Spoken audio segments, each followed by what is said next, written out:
Bueno, muy buenas tardes, Gabriela, ¿cómo están? ¿Qué tal Bien, todo? bien, Carmen, ¿y vos? Todo bien, todo bien.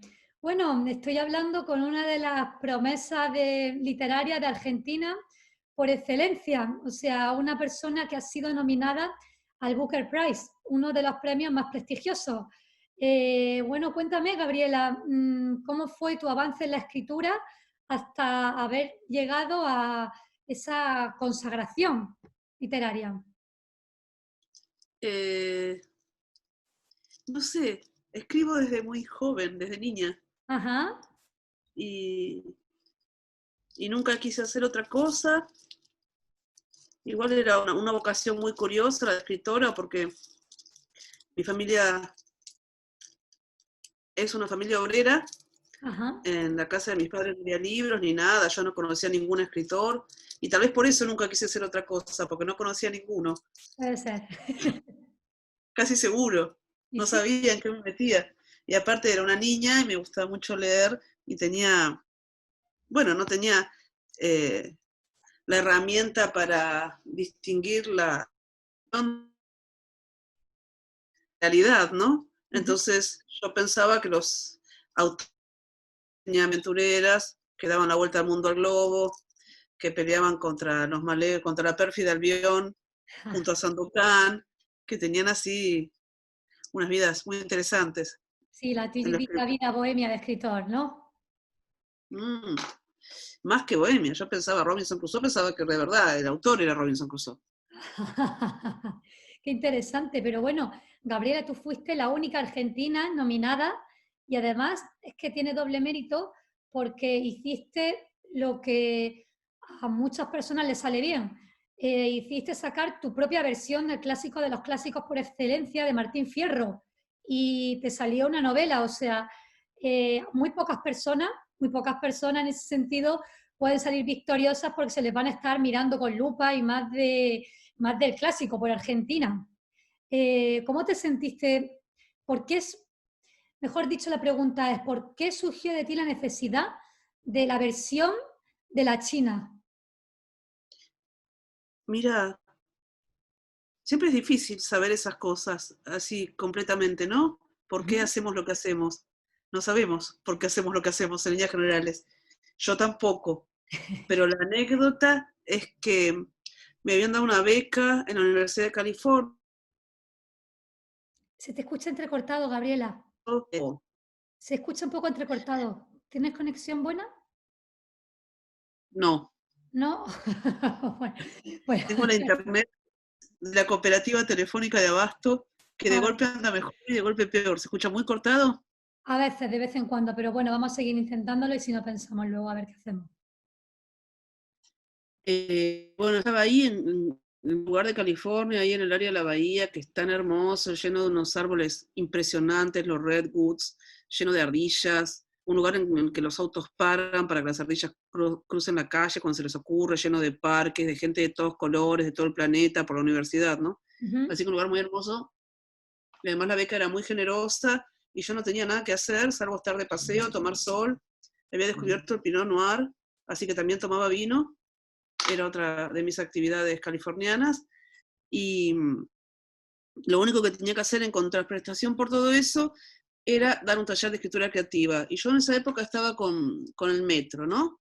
Ujú. Muy fascinada con el octosílabo y el endecasílabo, básicamente. Y entonces se me ocurrió hacer un taller de narrativa en verso. Un taller de narrativa en verso en Argentina es gauchesca. Entonces di un taller de escritura creativa con mucha gauchesca. Y para eso leí cualquier cantidad de literatura gauchesca y mientras la leía y tenía esta fascinación con la naturaleza de esa zona del mundo, también fui al bosque de Muir, que están las secuoyas, esos árboles milenarios, que Qué te dan la lindo. sensación de estar ante lo sagrado. Es muy, muy, muy impactante, te dan la sensación de estar ante algo muy sagrado.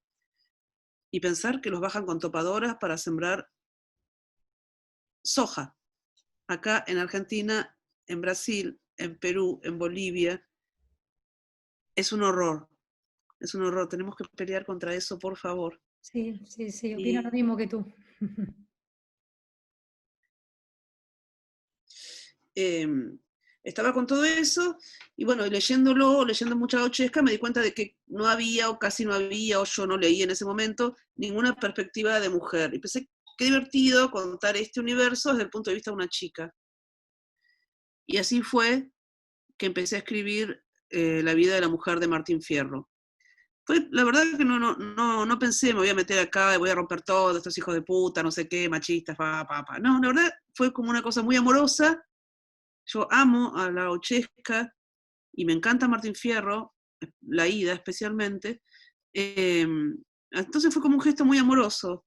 Meterse con Martín Fierro en Argentina es como meterse con una corriente muy principal que va desde el siglo XIX, o sea, desde los inicios hasta ahora. Ujú. Y lo hice, la verdad, que con mucho amor. Y sí, no, la verdad, lo que me estabas comentando ahora, que estaba en California, tu conexión con la naturaleza, eso se aprecia un montón en el libro, en las descripciones, porque las descripciones son, o sea, el libro es muy, muy, muy, muy, muy descriptivo. Yo diría que el libro es una pura descripción. Tenía que apuntar una frase. eh, si nos despertamos temprano, amanecemos dentro de una nube, la que baja del cielo y se levanta de los ríos y arroyos a la madrugada que tamiza del Paraná. ¿Cómo consigue elaborar esa descripción que son totalmente inimitables? Eso te quería preguntar. Bueno, eso te lo estaba preguntando yo, lo que pasa es que no entiendo mi propia letra y pensaba que formaba parte del libro. Pero sí, como el don que tienes para la descripción, que es uno, para mí, un escritor, si no tiene esa capacidad descriptiva, no tiene ese don, porque no puede crear esa magia, ese embrujo en el lector. ¿En qué te inspira?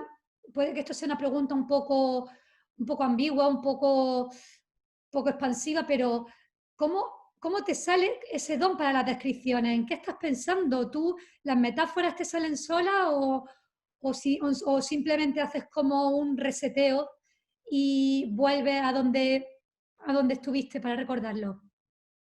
Es una mezcla de cosas. Un poco, a mí me gusta la literatura llena de imágenes, ¿no? Ujú, Me gusta la literatura que sin en sus imágenes. ujú. De hecho, creo que eso es la literatura. Eso y la música de la lengua. Eh, y hay una mezcla de tradición, de cómo se ha descrito hasta ahora, este base importante, de ahí, con decir, bueno, voy a tratar de cerrar los ojos, hacer de cuenta que estoy ahí y, y lo estoy viendo por primera vez. Eso fue todo el ejercicio en realidad que hice con la China, porque la China es una chica muy joven, tiene 14 años, es la primera vez que sale de ese lugar en el que vivía, que ni siquiera era un pueblo, era muy chiquitito, no tenía ni iglesia. Entonces ella sí ve todo por primera vez, como si fuera un bebé, pero tiene 14 años y lo puede contar. Y puede acordarse de eso. Y lo que experimenta la China en un punto es la fascinación que a veces experimentamos cuando viajamos, ¿no? Que tiene esa cosa de primera vez que ves un lugar, de situación de excepción, de mucha mayor libertad que nunca, de saber que eso tiene un límite en el tiempo. Vos no vas a estar mirando ese paisaje toda tu vida, sino tenés un mes, 2, 15 días, una semana, depende de lo que duren tus vacaciones. Y la China sabe que su viaje no sabe a dónde va ni cuánto va a tardar en llegar, pero sabe que tiene un límite. Pero un En viaje algún fuerte, momento el viaje es un viaje largo, y pero fuerte. sabe que en algún momento es fuerte, interesante, sí, se divierte. Ujú. Bueno, y sabe que en algún momento se va a acabar eso. Y entonces todo lo disfruta con esa textura, con esa eh, cosa gozosa en el cuerpo. Ujú. Diría eso, ella disfruta del lugar con el cuerpo. Sí, porque la novela es extremadamente visceral, es muy, muy bien visceral y además luego te atreves en el sentido de escribir una novela postcolonial LGTB. En ese sentido, es como que innovaste un montón de cosas. Qué sé yo, yo Sí, escribí no, sí, sí, no. Aquí por parece ahí que estoy sí, aquí voto dorando la píldora, pero no, la verdad es que me parece que es un trabajo muy excepcional lo que ha hecho, porque no bueno, es solo, gracias. no, sí, sí, no es solo sacar la versión de un clásico, sino la etapa postcolonial y con relaciones lésbicas, que eso era algo impensable, o sea, y además muy descriptivas ciertas escenas que yo creo que las hiciste descriptivas conscientemente para, para provocar algo en el lector, sobre que está leyendo una novela postcolonial en el que dos mujeres se están amando. Bueno, si le provoca algo al lector, mejor, encantada, imagínate. Pero yo en realidad escribí lo que a mí me gusta. A mí me gusta pensar en una naturaleza vuelta a sí misma de alguna manera. Me gusta pensar en el paisaje de la llanura de mi país, que bueno, vos sabrás, viste que es impresionante, es un paisaje difícil de apreciar, no es un paisaje como, no sé, el patagónico, el de las montañas, que uno llega y lo ve. Para ver la Pampa tenés que quedarte un rato para ver su belleza, ¿no? Tenés que estar ahí, es un paisaje al que es difícil entrar. Pero una vez que entras, ves que es muy maravilloso, el cielo es el paisaje de la Pampa, la luz es el paisaje de la Pampa. La Pampa es las aventuras de la luz y los pastizales. Es muy sutil, es un paisaje de sutilezas, es un paisaje muy hermoso. Y me gusta pensar en la llanura de mi país vuelta un poco a sí misma, a un estado más bien salvaje, ¿no? Un estado en el que esa llanura no sea la inmunda factoría de soja en la que la han transformado, que no sea una tierra envenenada, y vuelva a ser la tierra fértil, maravillosa que fue siempre, y, y dadora de tanta posibilidad de vida, de tanta vida. Entonces me gusta pensar en ese paisaje. Las historias de amor, en general, me gustan y me interesan más las no tradicionales, pero también por unas cuestiones propias. Yo soy lesbiana, me interesan más este tipo de historias. Y, y cuando quise reescribir Martín Fierro, supe siempre que yo quería que ella, a diferencia del pobre Fierro, que lo hacen tan destrozo, lo destrozan, el Estado argentino lo destroza, yo quería que ella tuviera una vida luminosa y quería que esta fuera una novela muy luminosa. Y entonces para pensar eso tenía que pensar de alguna manera en otra consolidación nacional, ¿no? Porque Martín Fierro, entre otras cosas, cuenta cómo se termina de consolidar la nación argentina en una estructura hacia adentro de clases y hacia afuera de posicionamiento en el mundo que no ha variado, lamentablemente. Tuvo momentos de mayor felicidad y en general unos momentos de desastre y de crimen y de muerte y de pobreza y de miseria. Pero la estructura en sí nunca pudo ser cambiada, esta estructura de poca gente, con muchísima tierra, pero tierra grande como algunos países, estancias grandes como algunos países europeos. Y para que poca gente tuviera mucha tierra había que terminar con los pequeños productores, que es lo que era Fierro. Él dice, tuve mis pagos un tiempo, hijos, hacienda y mujer. El orden de los factores, bueno, no eran feministas en esa época, y Fierro menos que menos, pero él dice que tenía hacienda, o sea, no era un vago, era un hombre que tenía, seguramente alquilaría un pequeño campito o algo así, o tendría un pequeño campito. Entonces ellos necesitaban que los pequeños propietarios rurales, los campesinos, se sometieran a ser trabajadores prácticamente sin derechos, que es lo que son los trabajadores rurales en Argentina casi hoy, que tienen derechos, pero bueno, nadie que vele porque se cumplan. Y, y además de eso, de someter a esta gente, que es lo que hacen con Fierro, es lo que relata Fierro, necesitaban exterminar a los indios para quedarse con sus tierras, o sea, necesitaban cometer un genocidio.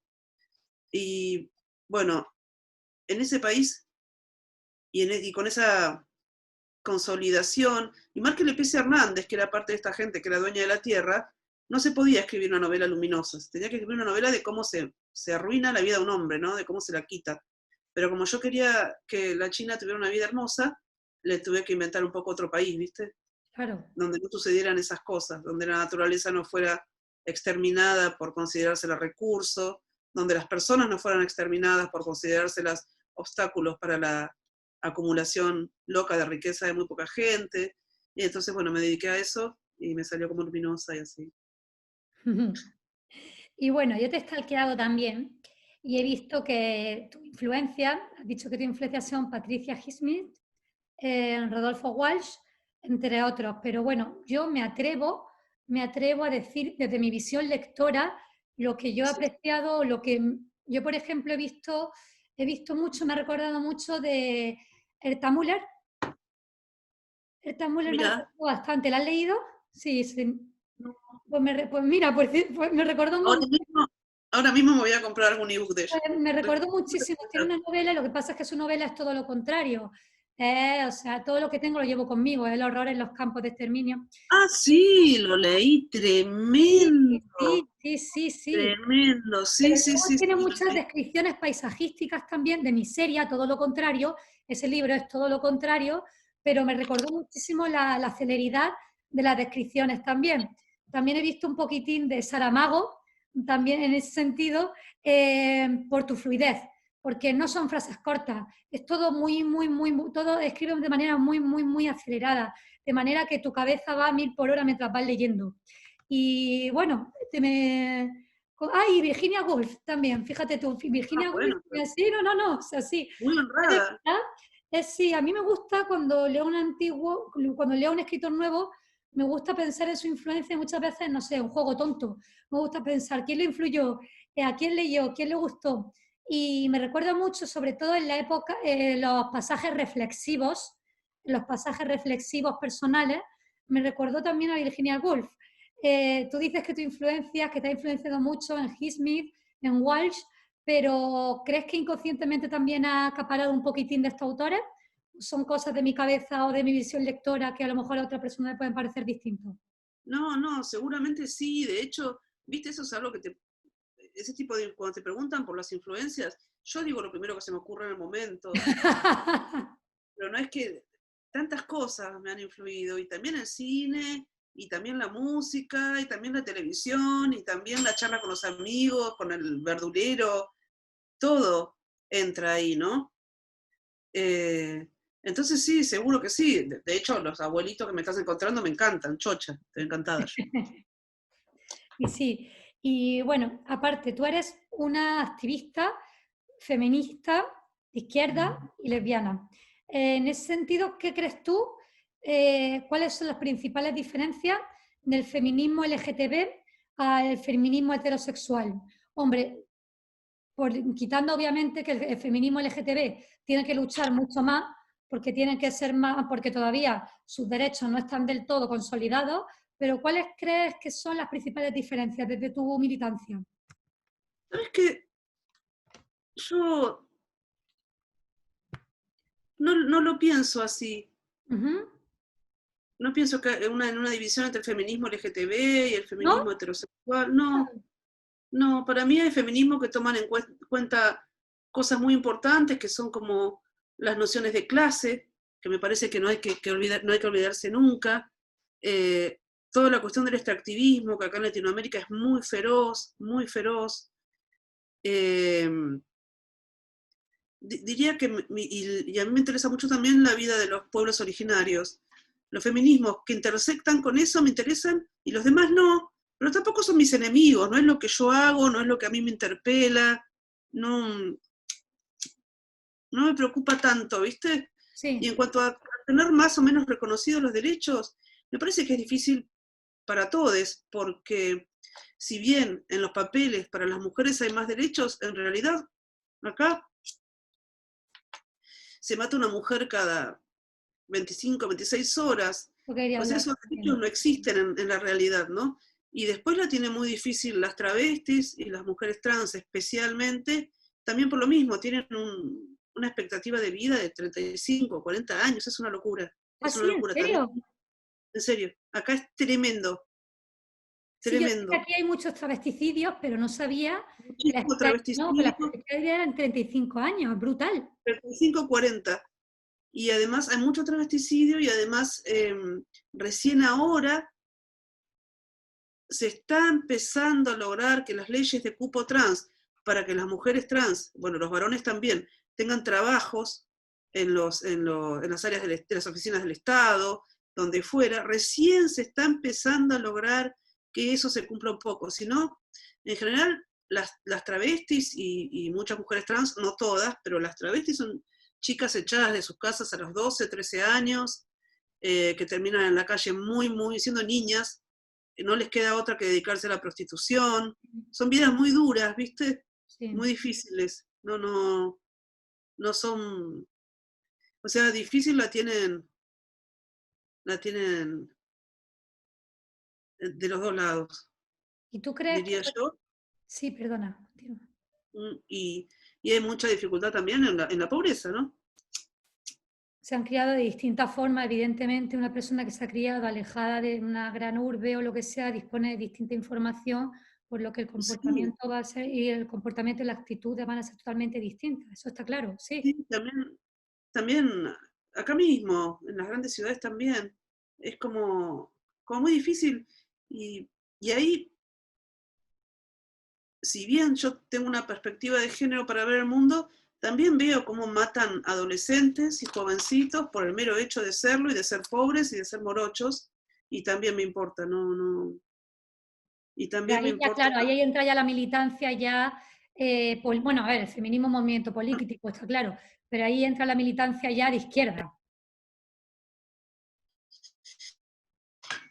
Yo diría que es como todo lo mismo, es estar tratando de hacer algo para que las personas que son más vulnerables dejen de serlo, Sí, dejen de serlo por el mero hecho de haber nacido o mujeres o haber devenido trans o haber nacido pobres. sí.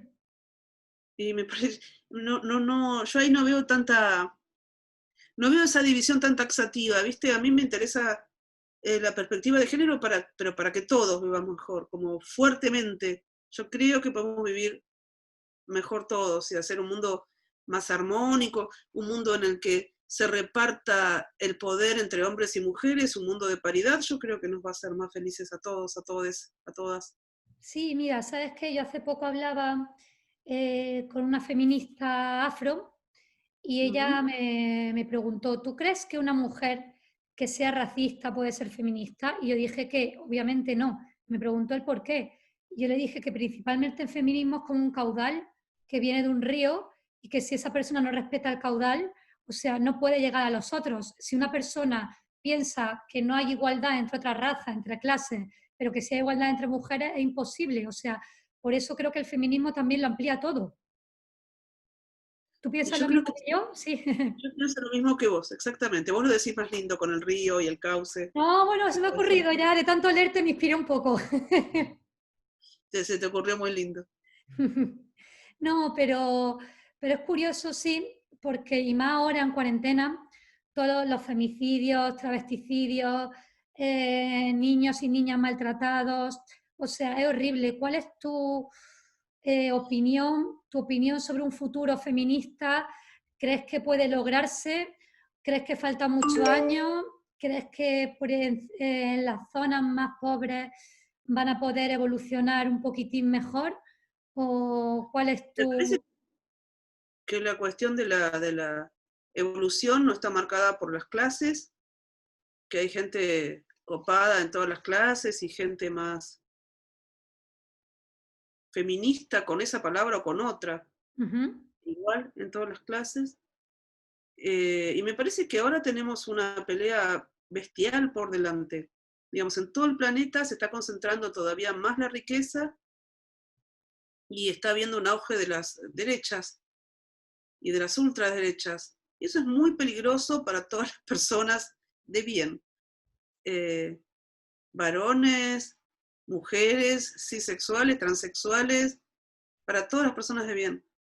Y mucho más peligroso para las mujeres, para las transexuales, para los pobres, para los morochos, para los indios. Eh, y me parece que, de todas maneras, si se sigue con este nivel de extractivismo y de carbonización de la economía y del sistema, lo que no va a haber es mundo. Así que tenemos que dar una pelea quizás todavía más grande, sí, que es ganar eso. sí, sí, Ganar sí. eso porque nuestros hijos y los hijos de nuestros hijos tienen derecho a vivir y los demás seres que habitan el planeta también. Todo lo que nace tiene derecho a vivir. ¿Y tú ves cambios en las nuevas generaciones? ¿Ves un cambio positivo en las nuevas generaciones con otra conciencia?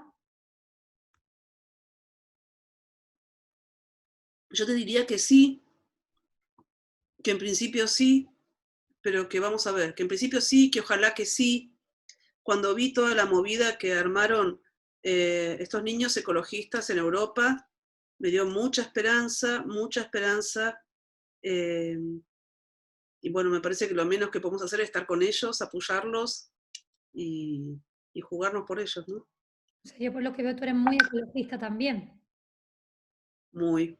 ¿sí? Pero ¿Eres activista también de algún partido ecologista o directamente por propio? es lo que más me importa ahora, todavía no le encontré un Ujú. cauce, digamos, partidario, pero no va a haber mundo si no los paramos. No, Y si no hay obviamente, mundo, no va a haber nada, y no va a haber posibilidad de nada. Y la y vida es sí, tan hermosa, tan hermosa.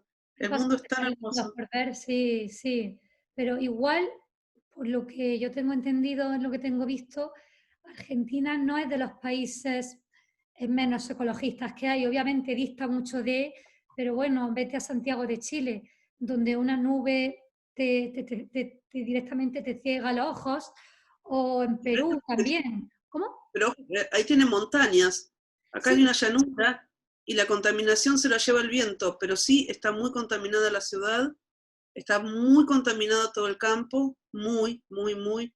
La cantidad de glifosato por kilómetro cuadrado es una locura. la misma soja también es pura contaminación. Esa soja por la que rompen los árboles es contaminación Sí, también. además, a esa soja, para que pueda vivir, le tienen que tirar mucho pesticida, tipo Roundup u otros. Y tenemos en Entre Ríos, por ejemplo, los casos de cáncer de niños, de personas, son elevadísimos. Les tiran con eso por la cabeza. En Pergamino, que es muy cerca de la ciudad de Buenos Aires, también. Está todo envenenado. Y los bosques nativos los están deforestando. El Gran Chaco es el segundo pulmón de Sudamérica, después de la Amazonía. Lo están deforestando. Es una locura. O ¿Y sea, qué es lo que crees que aportas tú como tu granito de arena como ecologista? lo digo todo el tiempo, trato de escribir acerca de eso de una manera o de otra, tal vez de una manera no tan directa. En la China Iron escribo de eso, pero como al revés, en vez de contar el horror que es, cuento la belleza que fue y que podría ser, porque el mundo se puede recuperar, ¿no? Y El mundo sí, es resiliente. fíjate tú, Eh, pero si no hemos encerrado ahora todo, ahora que estamos todos encerrados, fíjate tú los grandes avances que ha habido. Es como que la Tierra por fin ha dejado de toser un rato y los que tosemos somos nosotros. Es irónico. eso sí. Y por ahí la pandemia somos nosotros para la Tierra. Y sí, y sí, probablemente sí. Y bueno, Gabriela, ¿tiene algo en mente ahora, ahora en esta cuarentena confinada? Me imagino que estará siendo muy productiva a nivel inspirador, ¿no? Porque del confinamiento dicen que del aburrimiento salen las mejores obras. No sé, yo más bien estoy leyendo mucho ahora. ¿Así? ¿Qué estás leyendo Sí. ahora? En este momento, un libro de David Copenagua, Ujú. que es, ¿lo conoces? No, no, no lo conozco. Es un chamán Yanomami. Los Ajá. Yanomami son un pueblo que vive al norte de Brasil, Ujú. para desgracia de ellos, porque ahora están bajo la bestialidad y la brutalidad de ese ser abyecto que es Bolsonaro. eh, y, y este hombre en este libro que se llama The Fallen Skies, el libro Ajá. está en inglés, en portugués y en italiano, no está en castellano, yo tengo la versión en inglés, cuenta la cosmovisión de su pueblo, la manera en que viven, la manera en que habitan el mundo. Y a mí me interesa mucho todas estas cuestiones de los pueblos originarios, porque ellos resistieron a la conquista, llevan 500 años de resistencia, porque la conquista fue el tiempo que estuvo España acá, pero después España se fue y fue el tiempo que tuvimos a nuestros propios hijos de puta acá. O sea, no se acaba nunca, sigue sucediendo. Mm. Ellos han resistido todo eso y, y tienen una manera de vivir en el mundo que no lo piensa el mundo como un recurso, que no lo piensa como algo que se usa y se tira, porque en verdad no se puede tirar, porque no hay otro. Y nosotros vivimos inmersos en eso, no es que somos unos seres que podríamos vivir sin mundo. Bueno, y a mí me interesa mucho lo que está pensando esta gente y ahora estoy estudiando ese tipo de temas. Ah, qué interesante. ¿Tiene algo en mente todavía o de momento está solo leyendo? De hecho estoy con una novela hace como 3 años, pero bueno, no me termina de gustar, así que la empiezo de nuevo cada vez, en algún momento me va a salir. Bueno, seguro que sí, pero te gustaría que esa novela estuviese relacionada con con la ecología, obviamente, también, ¿no? de alguna manera lo va a estar, porque todos los personajes que estén inmersos en un mundo, digo, si no viven en una cápsula espacial, van a estar relacionados con el mundo. Sí, pero me llama la atención que sea 3 años, o sea, la has tenido que reescribir y cambiar mucho.